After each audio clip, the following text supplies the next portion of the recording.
Thank you. You mentioned earlier your challenged the speaker to a debate, done press events with us virtually every day this week, not every day. Have you seen the need to make yourself more visible or more aggressive as a Democratic messenger, particularly after some of the early steps in this Congress?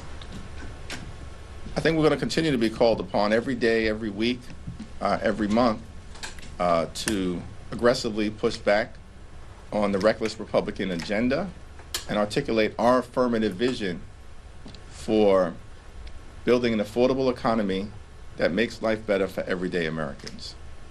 And Donald Trump and House Republicans are going to continue to try to flood the zone with outrageous things. And it's going to be important on all of us, as we've seen repeatedly by members of the House Democratic Caucus, to meet the moment. As Stephen Horsford did yesterday, as John Larson has previously done, as a variety of members are consistently doing over and over and over and over again. And I'm proud of the House Democratic Caucus, but we know that our work is just beginning in terms of the type of engagement that will be required to end this national nightmare being visited upon the American people by Donald Trump and compliant House Republicans, and get to a place where we can bring the American dream to life for every single American in this country. Traditionally, there's been, as I directly communicated to the Speaker, a colloquy that was held by the House Majority Leader, whoever that may be at the time, and the House Minority Whip. That was done every week, a colloquy. Eric Cantor did it, Steny Hoyer did it, Kevin McCarthy did it. For a time, Steve Scalise participated in it when he was the House Minority Whip.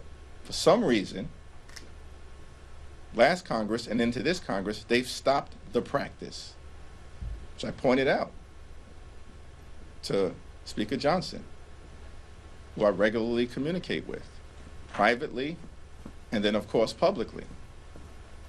And it's part of a pattern of trying to hide their extreme policies from the American people. And so a logical next step, if Leader Scalise refuses to do it, because Whip Catherine Clark is ready, willing, and able every week to do it, then perhaps those are my Republican colleagues who are interested in tradition in the House, that we actually step into the breach that has been created at a time of great uncertainty for the American people.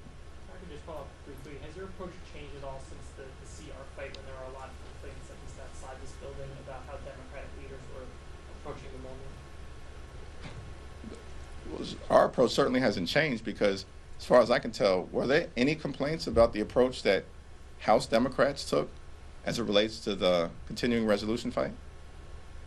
It's a question I'm asking. I mean, I think there were complaints that party leaders were not necessarily aggressive enough overall, or maybe not creative. That House Democratic leaders were not aggressive in strongly opposing the reckless Republican spending bill that we were very clear would hurt families, hurt children, hurt seniors, hurt everyday Americans. I think the chronology around your question is off, and the substance is off, because what we did here in the House was very clear, and how the public responded to it was also very clear. In fact, what's been interesting is I think Donald Trump himself made the observation a few days ago, the one thing House Democrats apparently do better than Republicans is stick together on votes.